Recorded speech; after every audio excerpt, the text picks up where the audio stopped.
Salut la famille, bonjour et bienvenue à tout le monde. Aujourd'hui, nous allons parler des sources dans la vie à deux, dans la vie de mariage. Quelles sont les sources de conflits dans un mariage, dans une relation amoureuse? Les conflits, c'est quelque chose qui existe déjà, même quand nous sommes en famille, avec les frères, avec les sœurs, avec maman, avec papa. Il y a des ceux qui ne parlent pas avec leur mère, il y a des ceux qui ne parlent pas avec leurs frères, il y a des ceux qui ne parlent pas avec leurs membres de la famille, vu les conflits de la famille. C'est seulement si en famille, on peut avoir des conflits. Combien de fois avec une personne que vous n'avez pas un même background.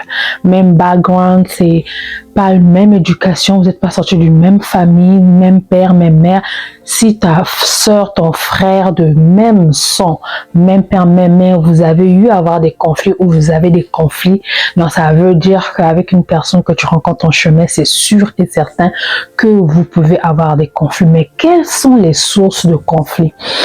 Aujourd'hui, deux fois quand tu es à la maison, tu enlèves les étoiles d'araignée, tu fais le ménage, tu enlèves les étoiles d'araignée. Demain après demain, les étoiles d'araignée vont encore revenir. Tant que tu ne retrouves pas l'araignée qui fait des étoiles dans ta maison, les étoiles vont toujours revenir. Mais quand tu trouves l'araignée là où elle se trouve et tu tues peut-être l'araignée ou bien tu sors l'araignée de ta maison, là au moins tu es sûr et certain que les étoiles d'araignée ne vont plus se former dans ta maison. Donc, cherchons à connaître un peu les sources de nos conflits pour mieux savoir les traiter.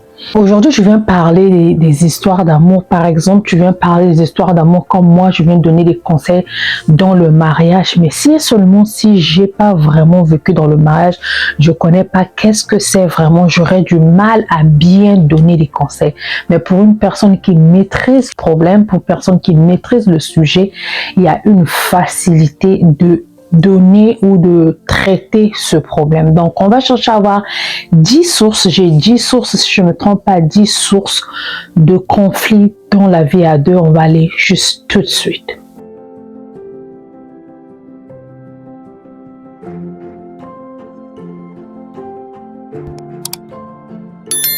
Salut la famille, bonjour et bienvenue à tout le monde. J'espère que vous allez bien. Moi, ça va bien par la grâce de Dieu.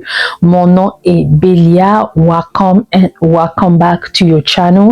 Aujourd'hui, nous allons parler des sources, d'où viennent les sources de conflits dans la vie à deux, dans la vie de mariage, dans la vie de couple. Dans cette chaîne, nous partageons des idées de business, les conseils pour marier, pour couple, conseils en tant que mère, en tant qu'immigrante, en tant que businesswoman. Si seulement si c'est ta première fois que tu cliques sur cette vidéo, ce n'est pas par hasard.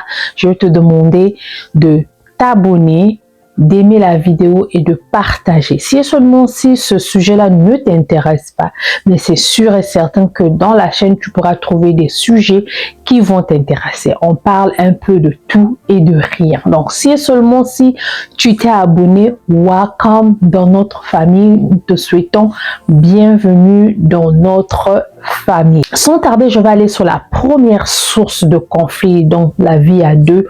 Moi, je suis mariée 10 ans aujourd'hui, 2025, on va aller à 11 ans. À 11 ans, oui. C'est pas donné de vivre avec quelqu'un pendant 11 ans ou c'est pas donné à lui aussi de vivre avec moi pendant 11 ans parce que chacun de nous, on est différent, on est difficile à notre manière. Mais dans les 11 ans que je chante de vivre avec mon mari, que je suis dans le mariage, j'ai remarqué certaines choses dont je veux venir partager avec vous. La première source de conflit que je veux dire aujourd'hui, c'est les finances. L'argent, c'est vraiment un point de stress ou de source de conflit dans la vie à deux. Peu importe que seulement le monsieur qui travaille, peu importe que seulement la femme qui travaille, peu importe que les deux travaillent, l'argent, c'est vraiment une source de stress, source de problème. Je vais donner un exemple. Une femme qui travaillait, monsieur et madame travaillaient, bon, ça dépend des pays, hein, ça dépend des pays. Ben, moi, je parle un peu ici en Occident. En Afrique aussi, c'est possible, mais en Afrique, on a souvent nos parents. Aujourd'hui, si je fais des enfants, c'est facile que je puisse prendre une nièce ou une cousine ou quelqu'un de venir vivre avec moi, ou c'est même facile de prendre une bonne et payer chaque fin du mois parce que ce que nous payons des bonnes en Afrique, c'est pas vraiment beaucoup, c'est pas vraiment coûteux qu'ici à l'étranger. Ceux qui sont à l'étranger, dites-moi dans les commentaires, parce que je sais qu'il y a des gens qui me suivent un peu aussi de la France et partout ailleurs. Si à ce moment-ci tu te retrouves dans un pays où par exemple tu n'as personne et tu t'es marié, tu travailles, monsieur travaille, madame travaille et après madame tombe enceinte, c'est sûr, certain, ça va arriver, ça va tomber enceinte. Tu tombes enceinte, tu n'es pas dans un pays où tu peux prendre une cousine ou quelqu'un de venir rester avec toi ou ta mère ou qui que ce soit. Ça veut dire que tu vas peut-être couper le travail parce que si à ce moment-ci les babysitters, ça coûte tellement cher. Les garderies ici aux États-Unis, c'est vraiment cher. En France, peut-être, je ne sais pas, mais aux États-Unis, tu peux payer 1 500 000 après 2 semaines seulement pour payer la garderie de ton enfant. 1 500 000 francs CFA chaque 2 semaines pour un enfant. Donc, si seulement si tu travailles 1 500 000, je peux dire que quelque chose dans 2 000 $, ça dépend de la garderie. Moi, je me rappelle, j'avais mis mon fils dans l'une des garderies que je payais 1 000 $, qui était quelque chose de 500-600 000, 1 000 $ après 2 semaines. Mais quand je partais prendre mon enfant, il était dégueulasse, pas bien traité, pas bien, et il tombait malade bêtement. Donc, tout l'argent que je partais travailler, je payais la garderie, que eux ne savaient pas comment prendre soin de mon enfant de la même manière que moi-même je prends soin de mon enfant. Et mon fils tombait malade, je viens le trouver, la couche est remplie, il a beaucoup fait pipi, ou bien il a fait les selles, on l'a pas nettoyé, ou il a les rhumes qui ont séché sur le visage. J'ai pas pu, j'ai coupé mon travail, j'ai récupéré mon enfant. Et en coupant le travail, ça veut dire que ta source d'argent, source de revenus est coupée. C'est seulement une personne qui va commencer à payer tout. Toi, tu restes à la maison pour prendre soin des enfants. Et après 2 fois, cet argent-là n'arrive pas à tout couvrir, ou toi qui étais indépendant, qui savais acheter tout ce que tu voulais acheter, mais après que tu coupes tout ça là pour prendre soin des enfants, là ça devient source de problème, ça devient fâché, tu demandes l'argent au monsieur, le monsieur dit il n'a pas d'argent vu qu'il a déjà payé les factures, et toi tu commences à aider ta famille aussi qui te fait la pression, toi-même tu as tes besoins, dans votre couple aussi il y a certaines choses que vous n'arrivez plus à faire, ou à aller en vacances, à acheter ceci parce que il y a seulement une personne qui travaille, et je vous dis que c'est des choses qui boum la relation, surtout le mariage ou la vie à 2. Donc, bref, les finances est vraiment source de conflit dans le mariage. Donc, pour éviter cela, il faut chercher les voies et moyens, dresser certaines choses par rapport à votre foyer, comment vous pouvez arranger ça pour que ça ne soit pas un gros problème, que ça puisse pas vraiment vous créer des problèmes. Deuxième source de conflit dans un mariage, les responsabilités non assumées. Dans un foyer aussi, ça crée beaucoup de problèmes. Je donne un exemple, vous êtes que 2, vous travaillez, madame travaille, monsieur travaille, mais 2 fois, monsieur rentre avant que madame. Il vient trouver, tout est sale, les assiettes sont sales, ou bien la maison est sale, ou bien les assiettes étaient lavées, madame avait lavé avant, mais il y a quelque chose qui est sale, où il n'y a pas à manger. Monsieur, il vient, il s'assoit, il attend que la femme puisse quitter le boulot, venir cuisiner, nettoyer, faire tout elle-même, parce que quoi, c'est une femme, et ça crée des problèmes, ou ça crée des tensions pas possibles. Donc, si seulement c'est dans ce sens-là, maman aussi travaille, papa travaille, vous êtes venu, papa tu es arrivé avant, tu peux commencer à cuisiner, sortir quelque chose ou quoi que ce soit, ou tu vois quelque chose sur le sol, ramasse, même si maman ne travaille pas, elle reste à la maison pour prendre soin de toi, papa, ou des enfants, ou de toi seulement, mais ça ne veut pas dire que papa, tu ne peux pas aider maman. Parce qu'il y a d'autres messieurs, ils se disent que non, parce que c'est moi qui sors pour aller chercher de l'argent. Donc, je ne peux pas aider madame, ou bien mettre les habits dans la machine, ou à faire le lit, ou à laver même l'enfant, ou faire quelque chose comme ça là, ou bien à cuisiner quelque chose. Il se dit que non, moi, je ne peux pas faire ça parce que c'est moi qui sors. Moi, je sors, je vais chercher l'argent. Donc, c'est à madame de faire ça. Ça crée beaucoup de conflits dans la vie à 2. Troisième source de conflit dans un mariage, les intimités et la sexualité. Les intimités quand il y a manque d'affection. monsieur ne donne pas trop d'affection à maman ou même maman ne donne pas trop d'affection à papa, il n'y a pas d'intimité dans le sens où vous tenez pas la main, vous serrez pas, vous donnez pas des câlins, vous faites pas des petits bisous, vous faites pas des cadeaux, vous faites pas un peu même les fleurs à maman, un petit café ou petit massage à papa ou couper papa les ongles, hein, toucher un peu papa la tête, faire semblant de regarder seulement s'il a des poux, des trucs comme ça. Quand ça manque, c'est comme si ça devient sec, c'est comme une source qui devient sec, ou c'est comme ta gorge est devenue sec, tu as tellement soif, tu n'as pas bu l'eau, et quand tu avales ta propre salive, ça fait mal. Je ne sais pas comment expliquer ça. C'est-à-dire que ça devient sec, la relation devient sec. La sexualité dans le sens où j'ai même fait une vidéo que j'ai parlé de ça. Quand ça devient que non, on n'arrive plus à bien se connecter en ces moments-là, on n'arrive plus à bien enjoy ça, ou on n'arrive plus à le faire, ça crée des conflits dans un mariage. Ça crée des conflits pas possible dans un mariage. Quand monsieur vient te toucher tout le temps, je suis fatiguée, je suis fatiguée. Maman vient te toucher tout le temps, tu es fatiguée, je suis fatiguée. Ne pas toucher sa partenaire ou son partenaire, ça crée des conflits et l'intimité dans le sens où des petits cadeaux, manque d'attention, manque d'affection, manque de ces choses-là, ça crée beaucoup de problèmes dans un foyer. Donc, si seulement si tu te retrouves dans ce sens-là, vous ne faites plus des cadeaux aux uns aux autres, vous faites plus des petites choses, masser papa les pieds, couper, le faire les manicures, pédicures, le masser, le toucher un peu la tête, des petits bisous quand vous réveillez le matin. Est-ce que vous êtes devenus comme frères et sœurs? Good morning, à chacun rentre dans ses histoires, bonjour, chacun rentre.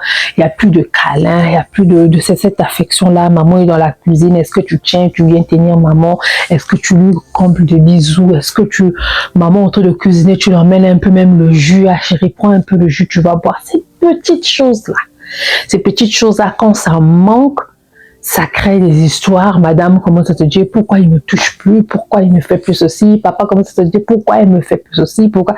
Ça crée des conflits. Quatrième source de conflit que je veux dire dans cette vidéo, manque de communication. Comme je crie toujours dans cette chaîne, la communication est fondamentale.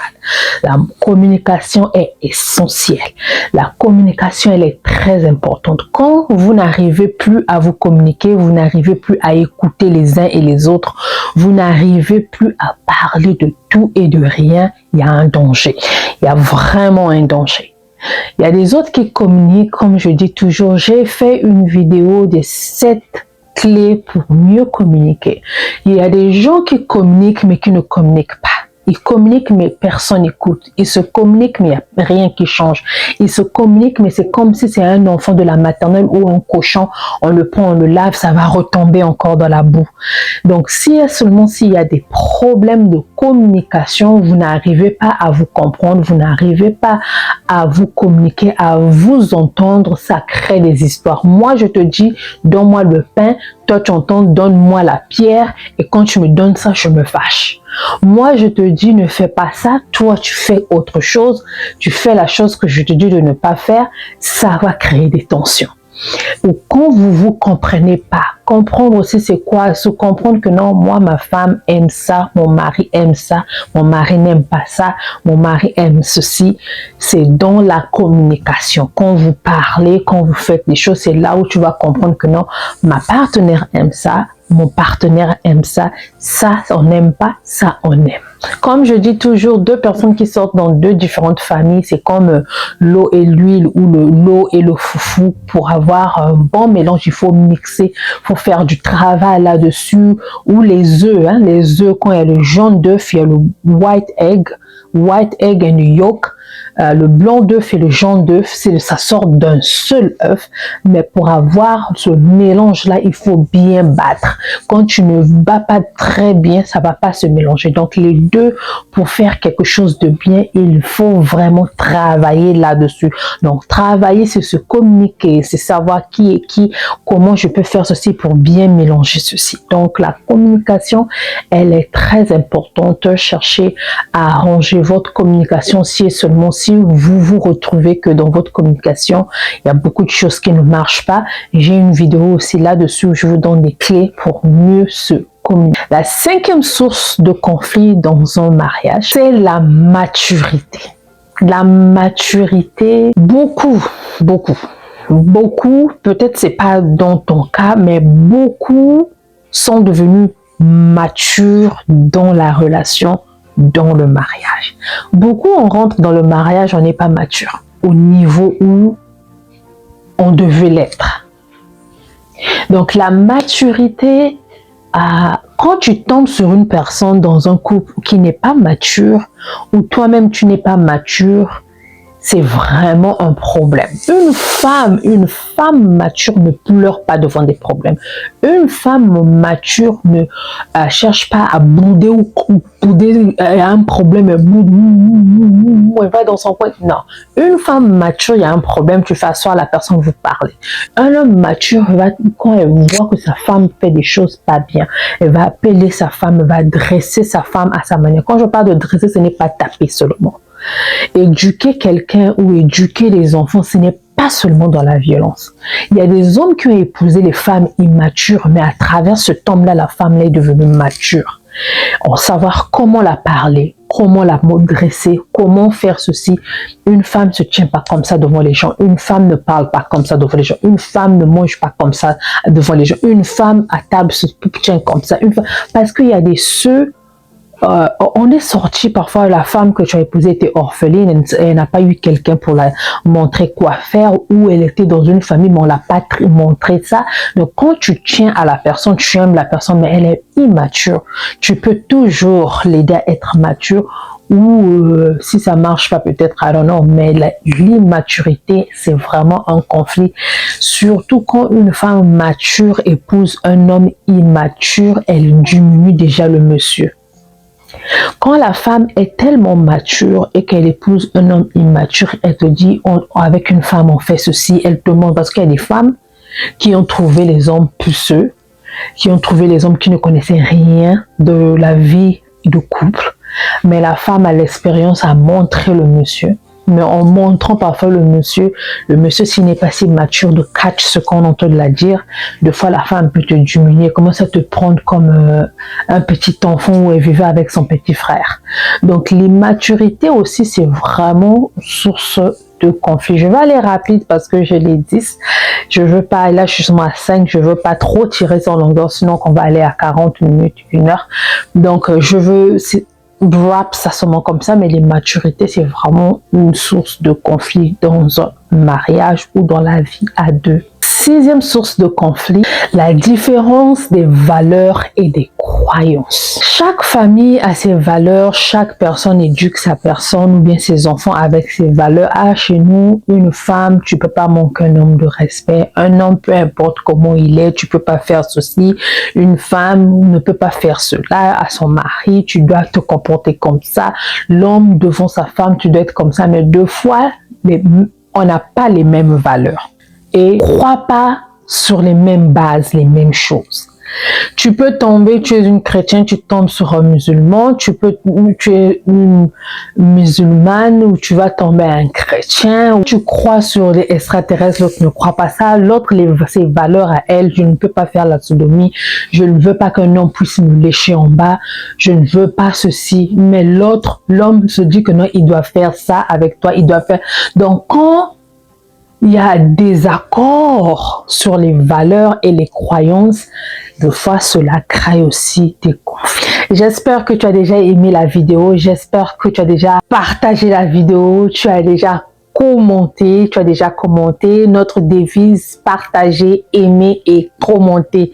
Donc j'espère que tu l'as déjà fait pour m'encourager de venir encore prendre mon temps à vous parler, à vous laisser ses messages, à vous laisser ses conseils. Donc, merci. Si seulement si votre croyance, valeur ne correspond pas à l'autre, toi, tu veux être tout le temps de la prière, tu veux être une personne qui aime jeûner, tu veux pas écouter la musique du monde, tu vas tomber sur un homme quand il se réveille chaque matin, il doit mettre la musique du monde. Boum, boum.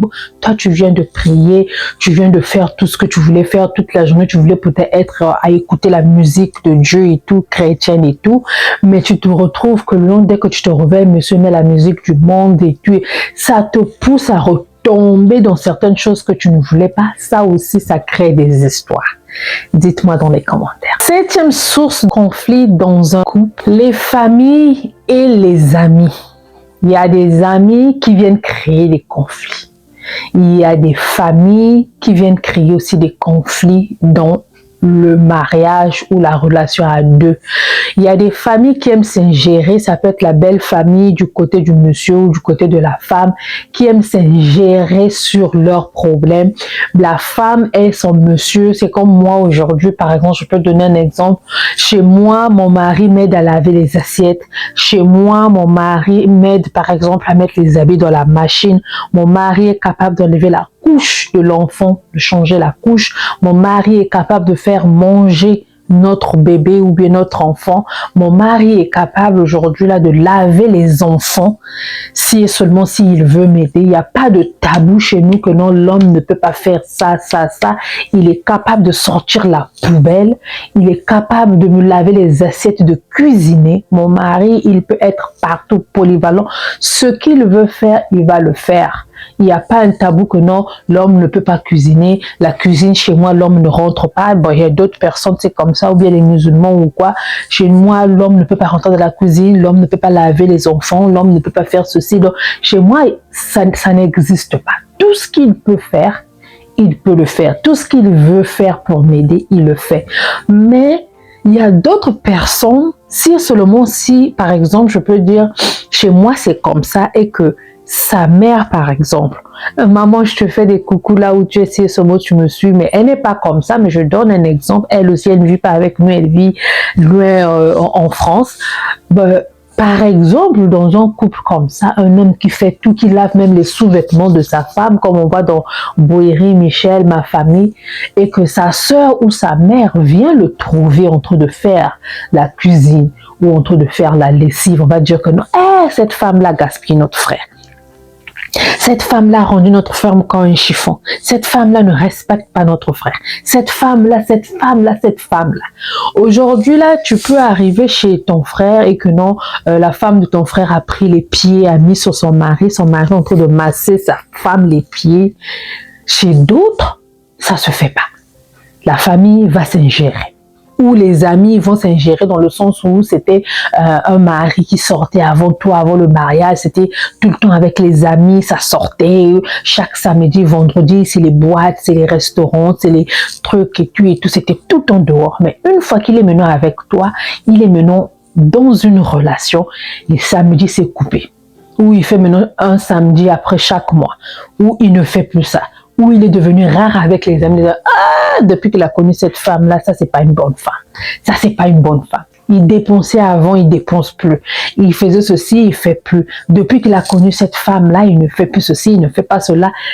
Ça devient source de conflit. Tu te retrouves, let me know in the comment, fais-moi savoir dans les commentaires. Donc ça aussi, ça crée des sources de conflit dans un couple parce qu'il y a d'autres personnes qui ne comprennent pas comment le mariage ou bien la vie à deux doit fonctionner, où chaque couple a leurs règlements, leurs choses qu'ils font entre eux, qu'ils ont agréé, qu'ils se sont entendus de faire, mais troisième eux, quand ça vient dessus, ça trouve que c'est pas normal, ou la belle-sœur trouve qu'on la fait pas ça, toi tu fais ça, ah non c'est pas normal, ça crée des conflits. 8e source de conflit dans un couple, la différence des personnalités. L'autre est souvent tendu, L'autre n'est pas souvent tendu. L'autre est souvent négatif. L'autre est souvent positif. L'autre est souvent une personne qui aime partager, aime être au milieu des gens, faire des activités avec les gens. L'autre n'aime pas ça. Donc, quand l'autre veut faire quelque chose comme ça, l'autre n'aime pas ça et il empêche l'autre à faire ça, ça crée souvent des conflits.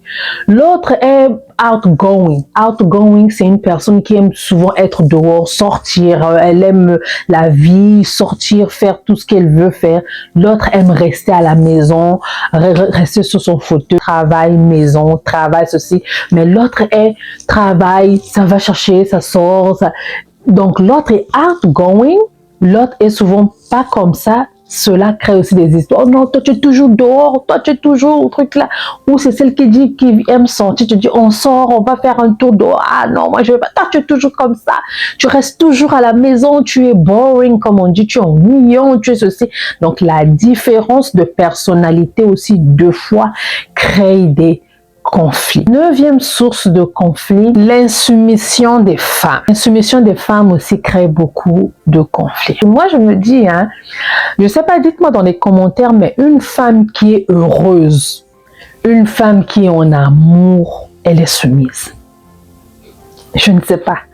Dites-moi le contraire. La majorité, moi je veux dire la majorité des femmes qui ne sont pas, moi je ne parle pas de l'impolitesse parce que le 10e point c'est l'impolitesse, j'ai déjà flashé. Mais la soumission c'est autre chose, l'impolitesse c'est autre chose.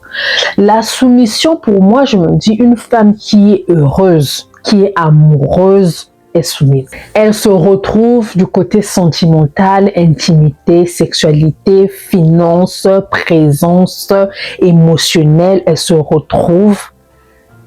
Elle est heureuse, elle sera soumise. Tout ce que tu vas la dire là, ah papa, tu veux ceci, pas. Être soumise, ça veut pas dire d'être bête ou d'être comme un chiffon, non. Une femme c'est comme un chien qui est bien traité, un chien qui est ok, va toujours suivre ce que son maître ou son chef va le dire. Donc moi, ça je m'arrête là. L'insoumission dans le mariage, l'insoumission dans la vie à deux, ça crée des conflits. Mais comme j'ai dit, pour moi, la femme qui est amoureuse, dit que tu fais tout pour elle, mais elle n'est pas amoureuse de toi. Là, elle sera insoumise. Mais si elle est amoureuse de toi et qu'elle se retrouve, je suis sûre que cette femme-là sera soumise. Si elle n'est pas soumise, ou elle t'aime pas, ou elle ne se retrouve pas. Moi, pour moi, c'est là où je m'arrête. 10e source dont je voulais dire, c'est l'impolitesse. L'impolitesse aussi, c'est vraiment une source de conflit dans le mariage. L'impolitesse, chez moi, Bélia, l'impolitesse, c'est non, non, non, non. Que ce soit du côté de l'homme, que ce soit du côté de la femme, tu n'as pas le droit d'être impoli envers ton mari, tu n'as pas le droit d'être impoli envers ta femme. Non. L'impolitesse, c'est moi, je me dis aussi beaucoup l'impolitesse. Bon, pour moi, c'est aussi un problème d'immaturité. Une personne qui est mature ou l'éducation aussi. Une personne qui est mature et bien éduquée parce que l'impolitesse aussi, c'est l'éducation. Pour moi, ça c'est moi. Dis-moi dans les commentaires si je suis wrong, si ce que je dis c'est faux. Mais pour moi, l'impolitesse, c'est dû peut-être à l'immaturité et l'éducation. Si une personne qui est bien éduquée ne pourra pas sortir des gros mots, ça va peser dans la bouche. Il y aura d'autres choses qu'elle ne pourra pas dire, c'est-à-dire que ça pèse. Ou une personne mature ne peut pas venir faire certaines choses, ou pour te dresser au nom qu'elle doit t'insulter, te râler, non, non, non, non, non. Même le silence éduque. Le silence frappe. Le silence fait pleurer. Donc pour moi, l'impolitesse aussi, ça peut être dû à l'immaturité ou à manque d'éducation. J'espère que je me suis fait comprendre, j'espère que j'ai blessé personne. Ça, c'était les 10 sources de conflit dans la vie à deux. Dites-moi dans les commentaires, aimez la vidéo s'il vous plaît, partagez, abonnez-vous si vous n'êtes pas encore abonné. Dites-moi seulement si vous aimez ce genre de vidéo. Gros bisous, gros bisous, gros bisous. Que le Seigneur Jésus nous garde et nous protège tous. On se verra à la prochaine fois. Bisous, bisous. Bye bye.